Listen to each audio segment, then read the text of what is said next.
I think loyalty is a big word. When I say loyalty, not only being loyal to your customers, be loyal to your purveyors. Work with your purveyors, work hard. I think loyalty is the big word for me. I'm a very loyal person. I get it, yeah. My meat purveyors, my produce company, they, when you create that rapport and you're loyal with your, how do I say it? With your vendors and your customers, you're building a family, a well-rounded family. Yeah. You're all in. So I think the one word is loyalty for me. Love it. Yeah. I got one more little tidbit. I always say, no matter what, put your head down and you cook. It means keep your mouth shut. Okay. And concentrate. Nobody's ever said that. Okay. Cook.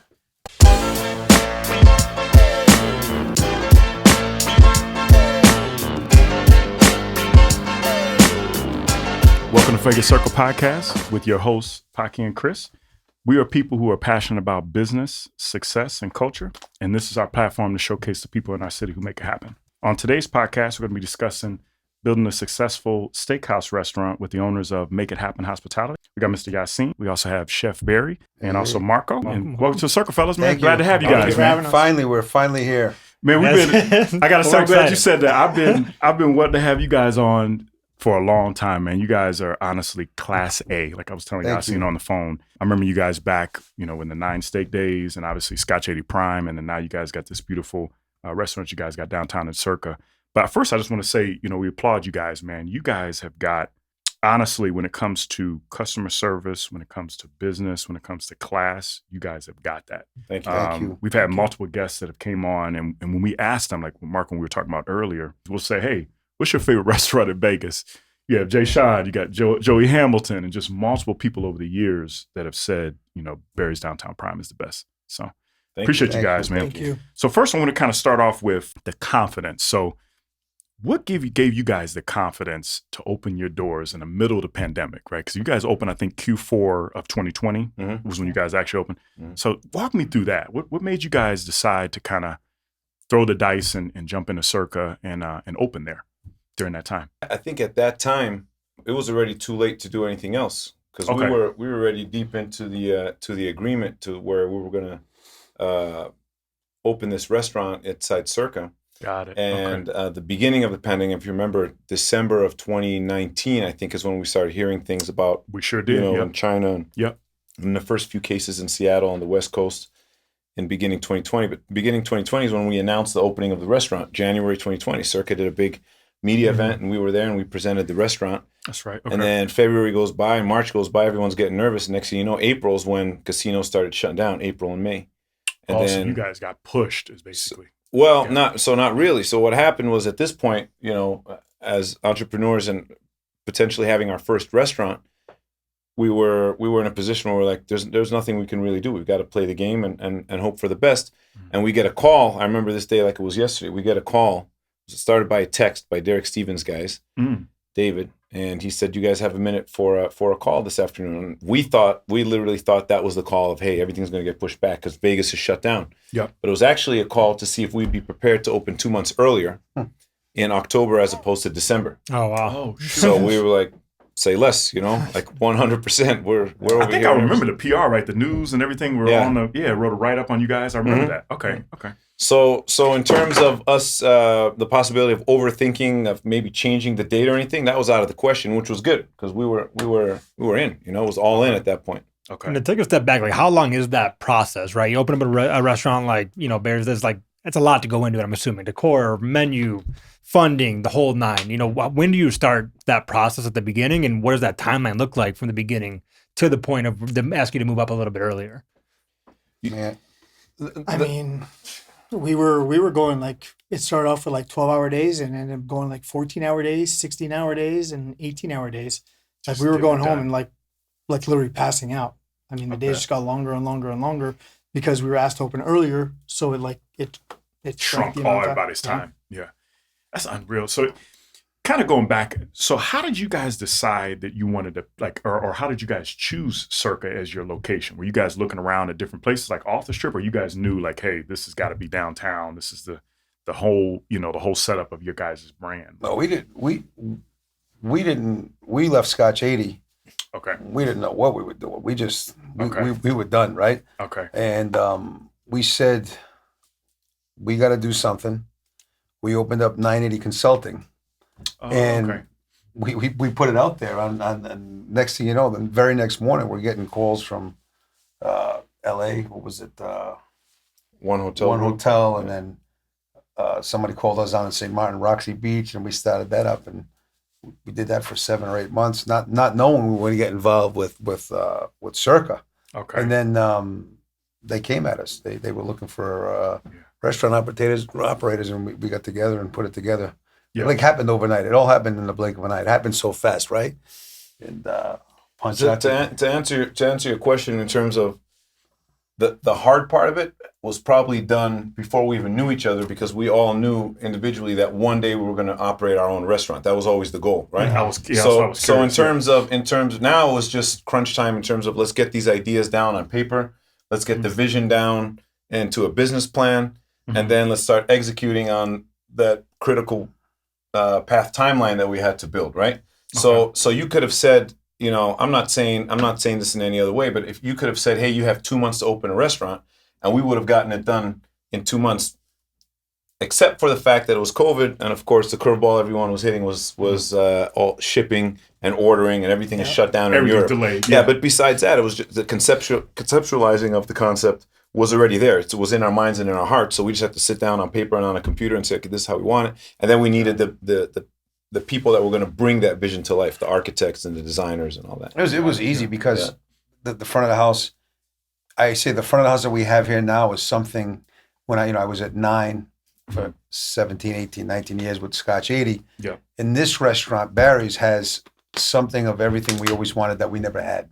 With the private rooms, when you come to the rooms, whenever you see curtains in our rooms at the restaurant, it's private or semi-private. We have a chef's table up to the side, little sitting area for cocktails and desserts. It's very well thought out. Yeah, and it seems like beautiful. It seems like it's like a quick process, right? You wanted to do it, but when it comes to like in creating a menu, right? That's the most important thing in a restaurant, and it takes a lot of time. I mean, obviously you have a ton of experience doing this across different avenues. When you're trying to select the menu for this specific restaurant, is it like picking the best of the best everywhere else you've been, or is it creating from scratch, combination? I mean, great question, but I come from the core of Charlie Palmer, right? Okay. So always serving the greatest quality, the best food, knowing where you're at. Yeah. It was easy for me.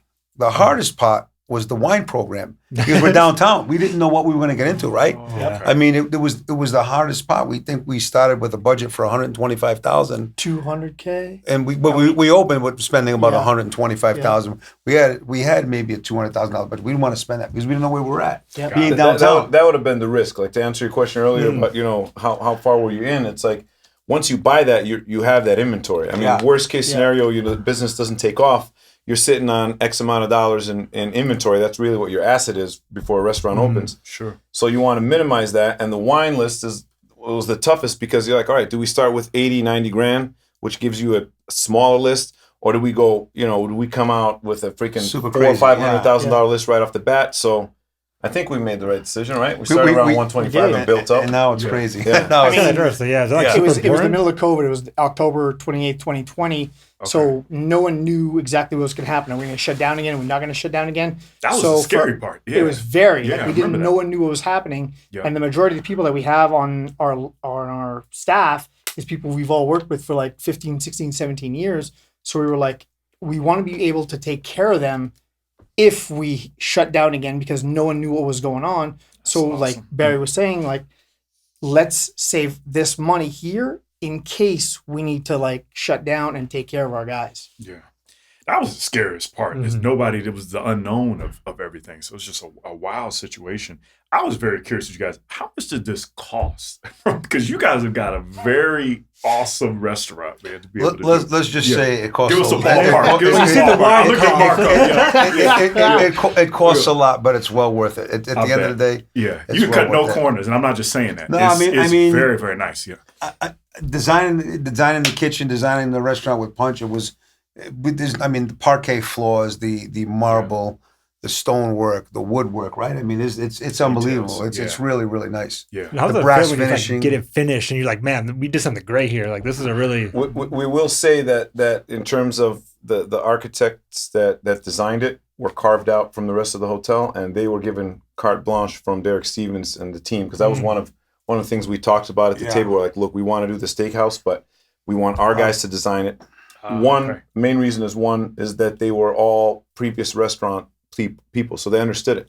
How many times do you go to a restaurant when the design is done by someone who's never worked in a restaurant and it looks great? But it's not functional at all. So that was a caveat for us. We're like, sure, we're going to do this, but we want our design team. But what was nice was once our design team presented it and Derek Stevens and his group of owners approved of it, then we weren't VE'd, we weren't value engineered on anything. So the flooring they chose from day one was what we got. The furniture, day one, the tables. Everything's local and custom. All the tables. Oh, wow, that's pretty cool. I'll throw one number at you. Can't give you all the numbers. That's why I was curious. We have $450,000 worth of tables in the restaurant. Yep. It's all handmade, all wood, and steel bases built by a company here in town as well. So just to give you an idea. Because every time you go there, it gives you a different feel. Like if you sit in a different area, I said, damn, you get a different feeling. You guys figured it out. That was part of the design process when we sat down. We wanted it's a 350 seat restaurant.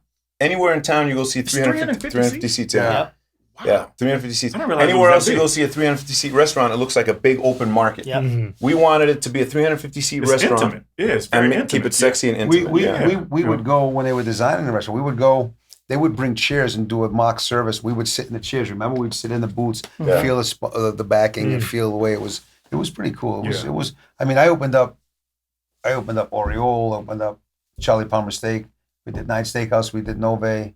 Then this. I mean, this was probably the biggest restaurant opening I've ever done. Yeah. And it was pretty cool being so involved. The other ones I didn't really have much involvement with the opening, but for all of us having our hands on, it was important for us. It's impressive, man. So talking about hospitality, right? So you guys have different aspects of the business, right? So I know you handle more, is it more like customer service side, and just kind of touching the people and making sure everything's perfect. And then you having the chef side and making sure the ingredients and everything is awesome. And then the operation side, is that what I'm understanding as far as kind of how the hospitality is set up? I'm like his lieutenant. Okay.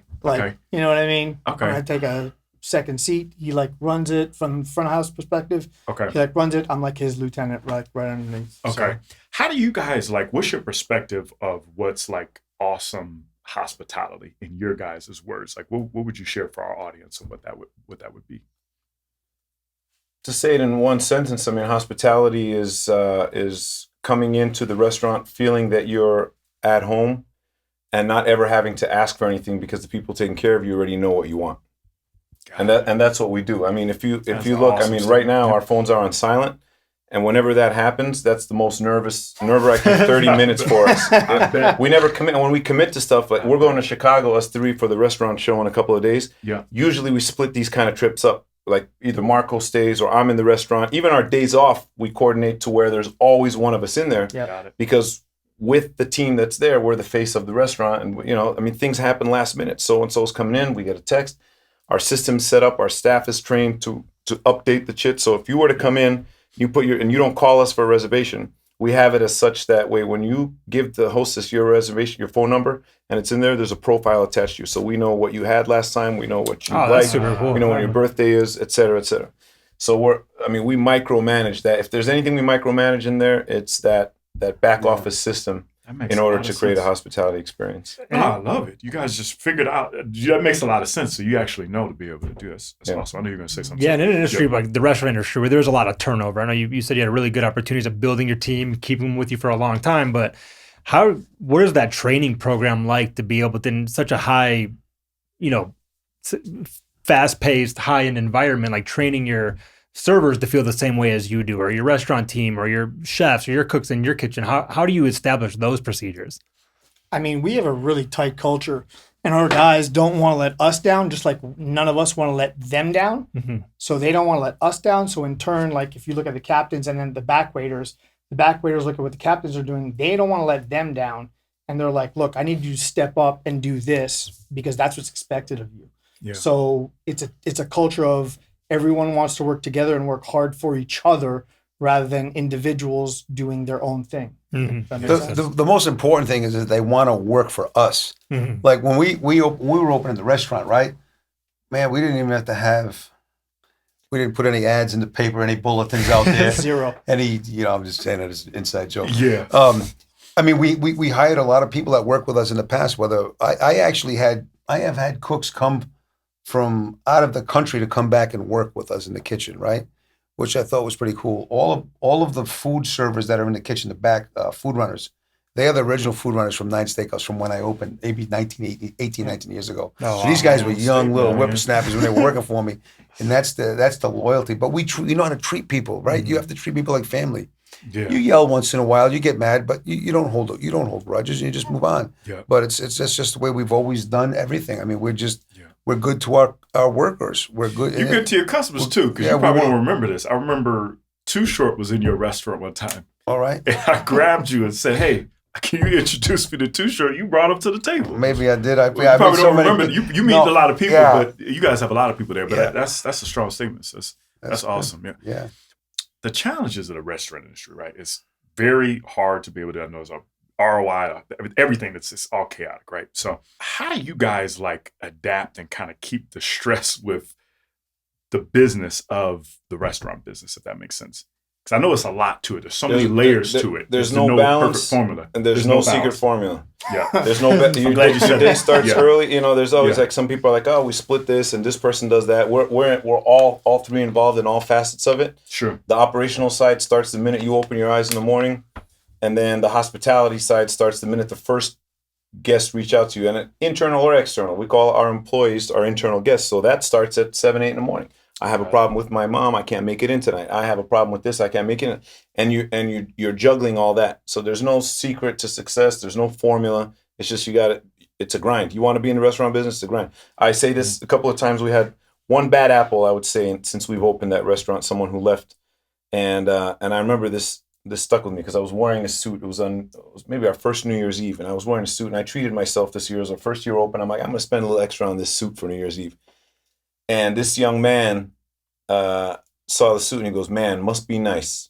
And said almost in a and I'm like, let me tell you something. I talked to him after. I was like, let me tell you something about must be nice. All right. Yeah. In 18 years, I've gone to 3 or 4 of my son's football games. I've gone to 1 funeral in 18 years. I've missed every single wedding of any family member, minus my brothers. I missed holidays. I worked every Valentine's Day. I got divorced once, broke up 4 times because I'm never there on Valentine's Day. Don't fucking tell me it must be nice that I have a nice suit on. Like this comes with, you know what I mean? Yeah. And that's what it is. There's no secret formula you have to stay on top of your numbers day in and day out. You're signed up for Nation's Restaurant News. You're signed up for Restaurant Business. You're staying on top of your purveyor emails coming in, the price of asparagus. You'll get a text in the morning every single part of it makes the restaurant run. Otherwise, you have nothing. You know, people always talk about P&Ls. Every manager that wants to come on board is like, oh, I'm proficient in P&Ls. P&Ls are great. You have to be proficient in them. But P&L is a resume of what you and your team did that month. So if you're not doing the right things from January 1st to January 31st, the P&L don't mean shit. The P&L is going to show me, oh, guess what? Your EBITDA is way lower than budget. That means you suck throughout January. Do you know what it takes to do throughout that month before the P&L comes out? You can learn the P&L. You can't really learn the hospitality side of it. You can't learn the people side of it. And you can't learn the hustle. You really can't. It's got to be in. I appreciate you. I mean, that's one of the best statements we've had. I remember we had the guys that owned Foodie Fit on, and I'll never forget. He said something similar to what you were saying. Is he said, "Look, man, you're signing up for 80 hours a week when you start a business," and that's really very similar to what you were saying. Is he's like, "Look, I'm up at 4 a.m. every day, trying to make sure everything's on point, especially when you're growing and you're expanding." I think they're about to open their third. It's unreal. You're married to the business. If you want to be successful, if you want your marriage to be successful, what? You have to be there all the time, right? Yeah. If you're not there all the time, it's going to fall apart. Yeah. So when you want to be successful and you want to grab onto something, you want to run and shoot it to the stars, you have to be there all the time.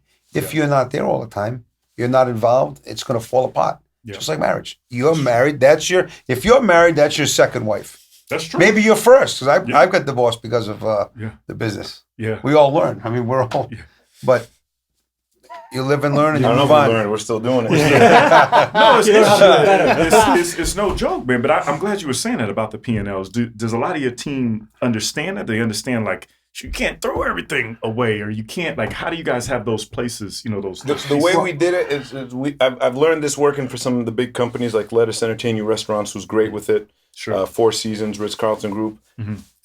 A lot of them want you to dive straight into understanding a P&L, which is great. But if you don't explain what each line in the P&L represents for the business and how it's more important to know what you're going to do to tweak that number prior to being tweaked on the P&L, that's fine. Because there are people that are proficient sitting in a meeting and like, all right, so our top line revenue this month on food was this and that, 30%. So you're just running the numbers by. I mean, you're showing me, the numbers.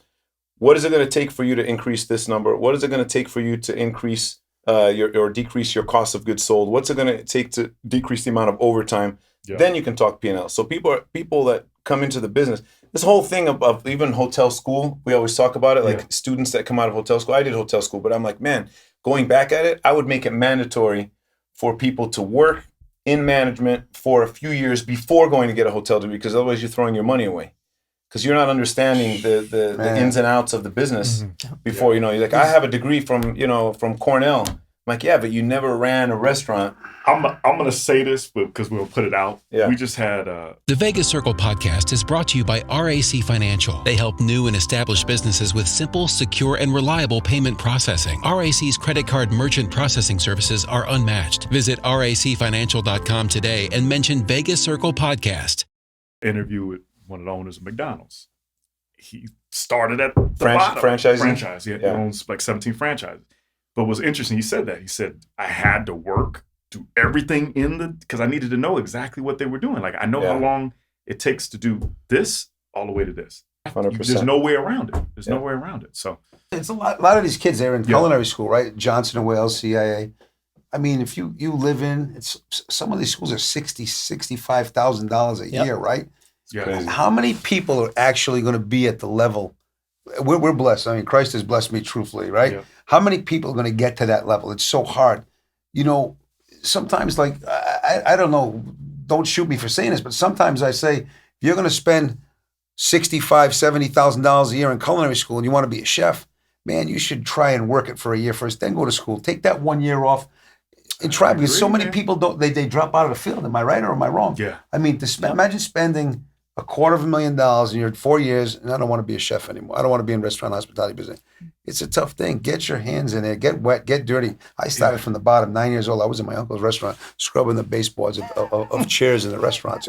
Yeah. I loved it. I don't regret anything. But you have a different respect for it too. I have a different respect. I learned how to wash dishes. I learned how to cut salad. Yeah.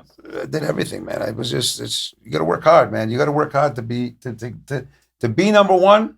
You have to train and work hard. No, I agree. And you have to be thankful and humble. That's always one that confused me too, because I feel like if I wanted to learn how to be a chef, I want to learn from a chef, not a school. Listen, I'd rather go work at a restaurant with a high quality chef and learn that way. Yeah. I got out of college and I went right to New York. I was at 20 years old. I was working with Charlie Palmer. Man, I thought I was a big shot getting out of school, right? So I'm in Oriole on the Upper East Side, and I'm just in there, and the place is amazing. And I'm looking around. I had this maniac chef, Neil Murphy, who was one of my mentors to this day. It was just a different, you're in the major leagues, right? You don't know jack shit when you get out of culinary school. And I did good in culinary school. But I mean, just it's a different ballgame. You're hands-on. And that's where you learn, you train, you learn from your mistakes. If you're good, you're going to learn from your mistakes. Mm-hmm. You know what I mean? You make a mistake once, you make a mistake twice, you may make it again, especially at that level. Mm-hmm. So hands-on is important. Internships, right? Like when I was growing up, you did an internship. The East Coast. Like I did my internship 3 years at Tufts Medical because I thought I was going to go to be a doctor. Everybody that I met with was like, okay, this is what you're going to sign up for. Some of this is what you were saying. Yeah. You're about to have $300,000 more in debt on top of your undergrad and everything. Yeah. And then you got to really figure out if this is what you're going to be able to do. Out. And I'm glad you said that. So what would you say to people that maybe want to get into the restaurant business? Maybe they want to work, or maybe they want to start their own restaurant. What would you say to them? Well, I'd say, like I was saying, give it a chance. Get into. First of all, it's hard. It's hard to get into a restaurant at our level of fine dining, right? Yeah, fine dining is way different. But I love the underdog. I always love the underdog. I want to give people a chance. If I see something, you may not look like you're going to fit the pot, but if you get that little spark or twinkle, don't be scared. In fact, there was somebody who came in. I don't want to mention his name, but his daughter wanted to get into the field of culinary, and she was a baker, and she had no idea of how to get in. She was in San Francisco area, and she went to Chez Panisse, and she goes, "How can I get in there?" I said, "Well, I don't know anybody there anymore." I said, "But just go, be yourself. Say I want to do a stage in the kitchen." Yeah. Say, I'll work for you for free. Just because that's, you know, internship. Yeah, real long right? internship. Yeah. And she was really humble. And the mother and father came back and said, you know what? She took your advice and they gave her a job. I mean, so, you know, you put yourself out there. No, don't be scared. The worst somebody could say is no. But there's so many restaurants, there's so many places, there's so many opportunities. You know, just whatever you do in this field of hospitality. Like I remember I was like 20 years old, 21 years old, and we'd have a weekly meeting with Charlie Palmer. And I remember one thing he always said, it's always stuck into my mind. He says, guys, I don't care what you do in life, in the culinary field, in the hospitality field. If you open up a diner, you serve the best eggs and you do it the best. You give it your all, and you can never look back and say, I never tried my hardest. Always try your hardest. Give everyone your best. And that's the motto I look at. I always want to give people the best. Yeah. And that's what we do in our restaurant. We always want to let people leave happy. That's it's true. important. It's very, very important. It's get in there. Get your money to be able to do it. Don't be scared. Yeah. Don't be scared to ask. It never hurts, right? I mean, we get a lot of people that come in and see us, and people you'd never dream of being a GM or an executive chef and whatnot. Don't be scared to ask. You never know. Yeah. Opportunities are out there. How do you guys market berries? Do you guys do the traditional market? Because I know you guys get a lot of word of mouth. I mean, everybody talks about you in Vegas. But how did you guys, maybe in the initial setup, did you guys run ads? Did you guys out of digital? I mean, what did you guys do? We have a good partnership with Circa, where we can piggyback on some of their marketing and advertising. Okay. So there are a couple billboards you might see. Yeah, of course, yeah. But we chose from a very early start. We're firm believers in 4 walls of marketing and grassroots and 100% word of mouth. Okay. And I think that we felt confident. Maybe looking back, it's like, man, maybe we should have allowed a little bit more for this or that. And it was maybe kind of arrogant of us to think that. But we almost didn't put an advertising budget into our own pro forma when we started. We're like, no, fuck it. We know enough people in town. We're in a casino downtown. Derek Stevens and his team are doing a great job marketing the casino. Granted, 700 rooms, when you think of 700 rooms, hotels here in town that have a steakhouse, it's like, that's not really going to do it for you. When you're MGM, you got 3,000 to 5,000 rooms. That's when you can feed off of that. But we were confident enough in our Rolodex, if you will, to take off. And I think that could have possibly been a mistake and ended up working out for us. And now we're just riding that. We do email marketing. We've got probably in our database between us 3 and the amount of people that have been dining with us since we've opened, we've probably got about 20,000 or more people in our database that we reach out to. And then grassroots, man, like we spend the majority of our day, if it's not digging into numbers and doing ordering and stuff, when we're on the floor, we're shaking hands, kissing babies every single night. We're passing out cards and we're meeting new people every single day.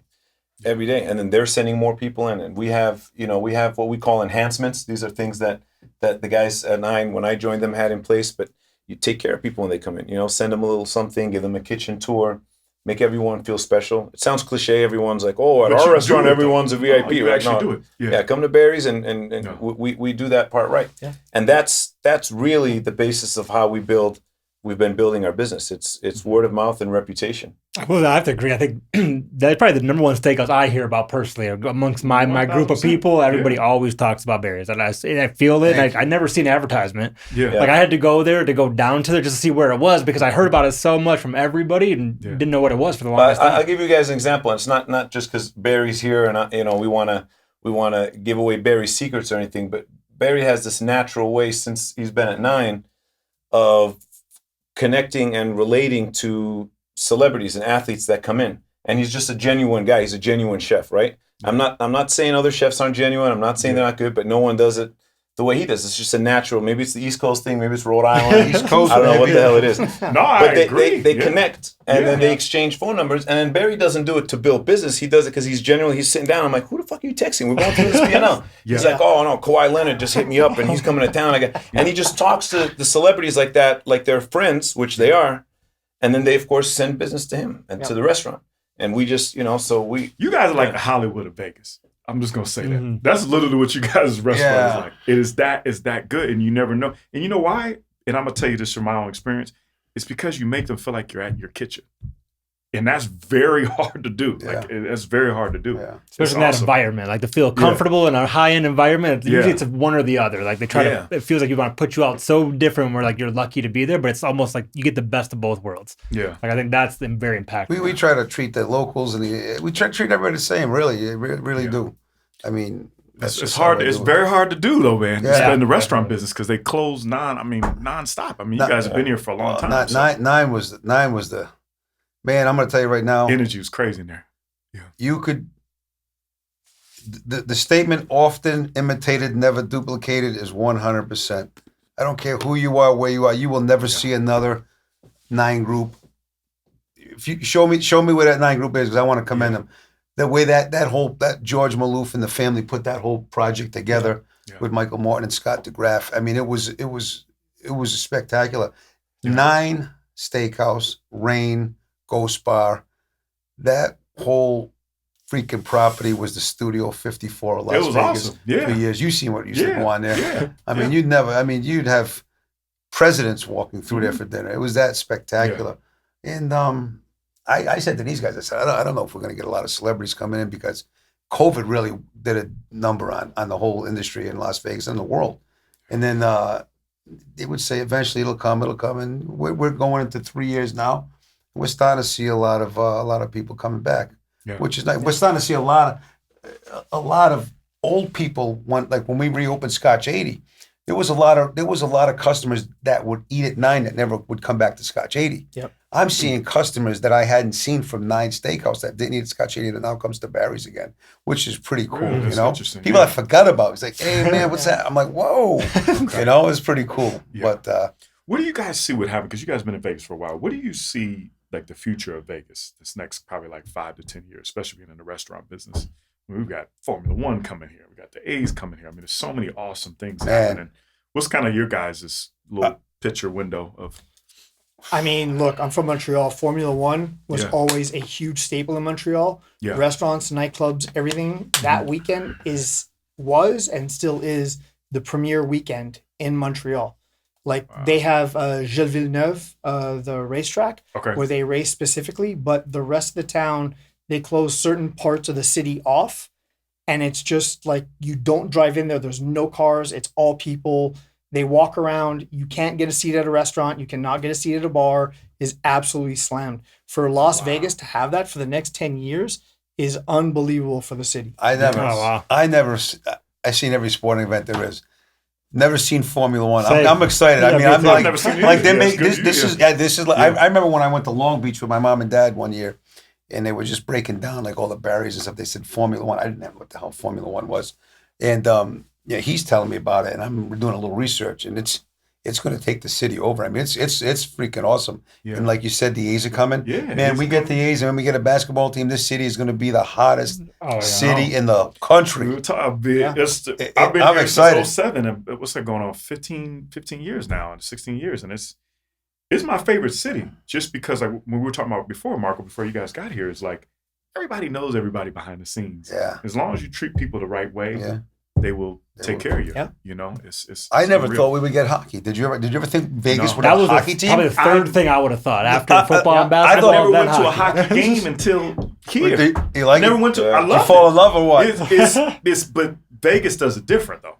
They do a good job. The energy is ridiculous. Yeah. A lot of the players that come in, they say. You guys, I'm sorry to even cut that out. Golden Knights this is their restaurant, right? If I'm not mistaken, that's how you guys marketed it. Right. I'm sorry, I completely forgot about that. Yeah, the official steakhouse of the Vegas Golden Knights. That's our team. How did that? I didn't mean to cut you off, Barry, but how did that come about with having Golden Knights?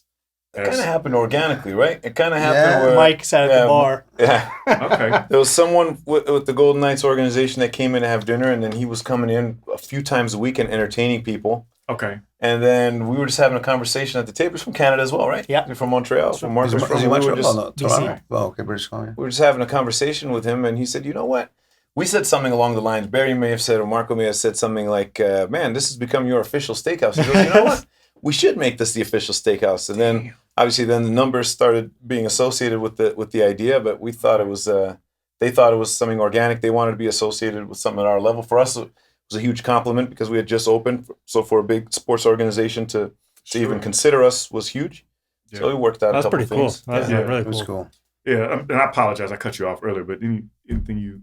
What was I probably messed you up. I don't remember what the hell I was saying. When I was thinking It's all about good. that. With all the growth going on with the sports teams and everything, it's cool because we look back at when we were conceptualizing some of the private rooms at Barry's, we named them all after restaurants that existed in Vegas in the 50s and 60s, because that's kind of the era we represent with our decor, 50s, 60s, maybe early 70s. Okay. But we're looking at all these old archives. We found on the UNLV library online, they have some archives of old menus from the 50s. Like I'm talking where like an omelet's like 75 cents. That's cool. And a glass of wine's a quarter, stuff like that. Yeah. Okay. And we start looking at pictures, and there's old pictures, and you see the fine dining rooms in the 50s and 60s, and there really isn't much difference at all from the dining experience in the 50s to the dining experience now, which is what, 70 years, 75 years later, right? It's just the pricing. It's the price 75 cents. But all this growth, all it really means is, like, I mean, sure, there's some businesses that are going to come and go, and some concepts, some of the bigger companies can afford to throw money at different concepts that are temporary, you know, like for a while, flair bartending, which I guess is making a comeback, but flair bartending was hot, and then the ultra lounges were hot and this and that. But from our perspective, we're like, look, no matter what happens to the city, whether it grows or whether there's another, God forbid, COVID or whatever there is, as long as you're maintaining the basic principles and putting hospitality first and quality, it's just going to keep growing. So yes, all these things are coming to town. A lot of people, bigger corporations start, okay, now we got to do dynamic menu pricing. That's what they do, right? You go to a restaurant, I don't want to say a casino, but you go to a restaurant on a New Year's Eve, the pricing on their menu is different than if I go have a filet on New Year's Eve somewhere at the Bellagio, I promise you that filet is going to probably be between $80 and $100, whereas if I go this Saturday, it'll be $75, right? We don't do that. Some people call us stupid for not doing that. We don't do that. And the reason we don't do that is because the bulk of our business and the bulk of our referral system are the locals. And always felt as locals. We went to a restaurant that opened, and it was right around during the COVID time, and I won't say what casino, I don't want to throw them under the bus. It was a great experience. Sure. But it was almost insulting that the cocktail that you can get anywhere else for $18, maybe $20, was $30-something. It wasn't tableside. There wasn't some girl coming naked and making the drink for me. It wasn't anything like that. It was off the menu at the bar, same ingredients. Damn. And that was almost insulting. And we said we're never going to be that restaurant. Yeah. I mean, of course, we have to increase our menu prices based on what purveyors are doing, what the city's doing, et cetera, et cetera. We're never going to gouge anyone. So all this growth is great, but we're going to take it the right way for longevity, so that when people look back at this restaurant 40, 50 years from now, they're like, damn, these guys did it right. You did it with integrity, too. That's completely different. Yeah. Is this the one of one where you guys open another Barry's in town or look at other cities or stuff? It seems like it'd be very hard to do. There won't be another big Barry's in town. Yeah. Okay. But I see you looking, so it might be possibility of other cities. Possibly down the road. I saw Marco's eyes, so let's see what happens. That's good. Yeah. This is awesome, by the way, just being able to pick you guys' brain for a little bit. As far as business advice, just gems. Can you guys just each leave a business gem of just being a small business owner? I think we've talked about it, hit it over the head a couple different times. But just curious if there's anything else you want to leave. A small business is, I think loyalty is a big word. When I say loyalty, not only being loyal to your customers, be loyal to your purveyors. Work with your purveyors, work hard. I think loyalty is the big word for me. I'm a very loyal person. I get it, yeah. My meat purveyors, my produce company, they, when you create that rapport and you're loyal with your, how do I say it? With your vendors and your customers, you're building a family, a well-rounded family. Yeah. You're all in. So I think the one word is loyalty for me. Love it. Yeah. Yeah. How about you guys? Yassine or Marco? Just a business tidbit or business advice, business or like advice mantra, mantra, anything like that could help a business. Because us being a business show is all small business owners and business. Oh, I got one more little tidbit. I always say, no matter what, put your head down and you cook. It means keep your mouth shut. Okay. And concentrate. Nobody's ever said that. Okay. Cook. That's awesome. I don't know. If I were to say something, I would say if you think you're overthinking it, or people tell you they're overthinking it, you're not overthinking it. Yeah. You've got to really think about every single decision you make at every single angle. Even something as simple as a while back we were considering changing our hours, which we did early on. But even something that simple, like half an hour earlier, we opened the bar at 4:30 as opposed to 5. And we started, penciling it out and considering this. We're like, we got to move this shift. Is it worth doing?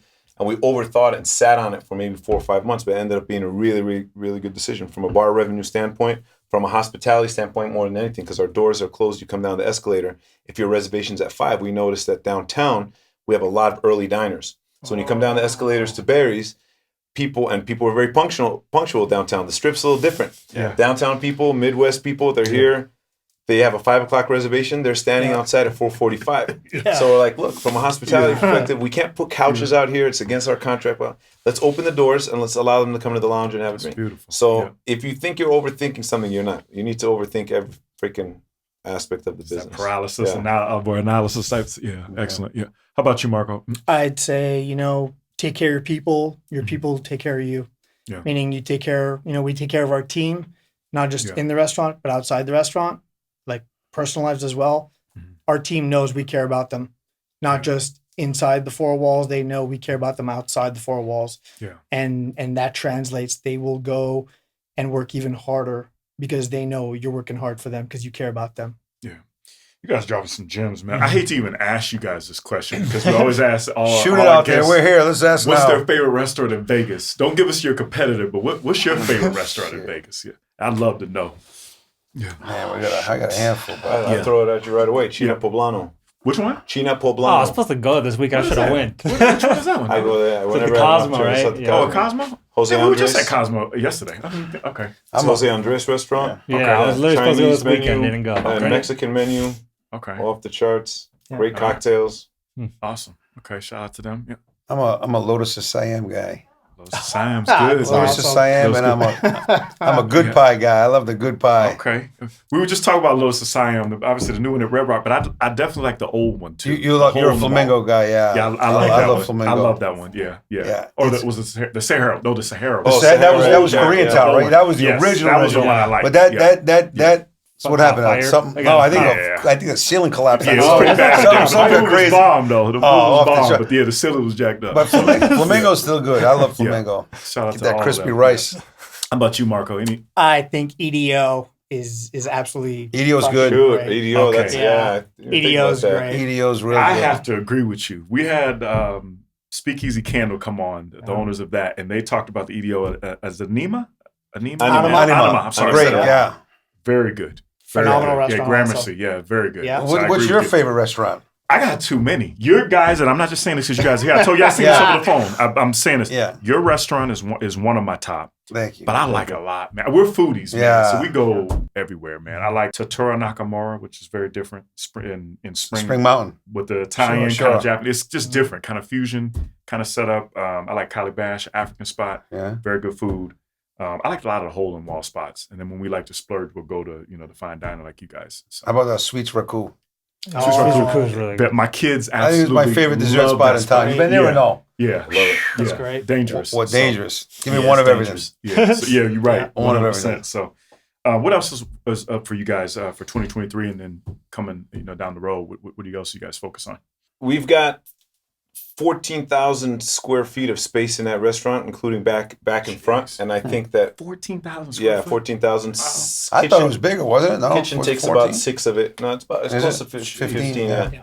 That's a big spot. And I think that's an area where we can work on Okay. a lot more. It's hosting larger events, Okay. not necessarily buyouts, because Okay. we're kind of split on buyouts. But buyouts are good and bad. Sure, they're good for short-term dollar, but they're bad because you're shutting your restaurant down and you Sure. have turnover. But we've got all this space, and I don't think we're utilizing it to its full capacity. Okay. And we've really been talking about that a lot in terms of, are we recruiting? Are we marketing it different? Okay. Are we hosting different types of internal events? But we've got a lot of work to do there. Sound for like some sure. collaborations down the road, man. All kinds of stuff like yeah, that. I Exactly. Like that. Yeah. Exactly. We'll talk offline, man. We'll talk Yeah. offline. Yes, There that's you good go. stuff. Yeah. Anything else you guys want to share that we forgot that you want to just share for the listeners or your guests or? We have Customers, so if you guys come in, we've got to introduce you to Donnie.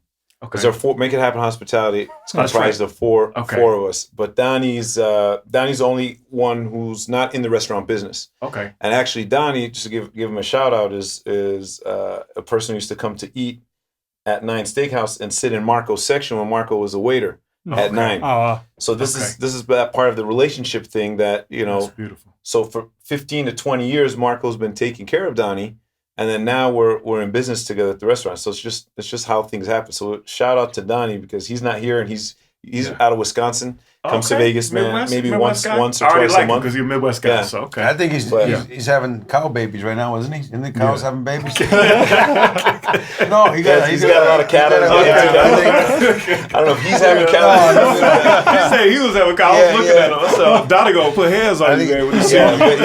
We'll introduce you when you come to I the would restaurant. love But that, he walks around the restaurant. He's got a beautiful Stetson, and he's drinking a beer, and he's the nicest guy in the world. And it's been fun watching him integrate into the restaurant business because usually people that aren't from the restaurant business are very uncomfortable when it comes to walking around the floor and getting involved. And He's having a good time. he has a good time. Yeah. He comes in and people know him, people ask for him. So That's awesome. shout out pretty to cool. Donnie. Well, we Shout applaud out. you guys, man. Donnie, we'll definitely meet you soon. And yeah, you guys are amazing. We're gonna keep rooting for you guys, and that's genuine. We'll Thank keep you. rooting for you guys because you guys got something going on. We like to support. What you We'll guys come do. back too. We want to come back. Let's Why go. not? Let's go. I'll bring Let's some go. pastries next time. How's Let's that go. sound? Yeah, anytime you Lay 'em come right cook out on here, the- we'll do a full All on right. cooking Whatever you setup. want. So. We get it going. But guys, definitely check out Barry's Downtown Prime and check us out at VegasCirca.com. So, fellas, absolute pleasure. Thank you. Seriously. Fantastic. Peace and love. Thank you very Thank you. much. Yeah, great stuff. Thank you all. Bless Yeah, you guys.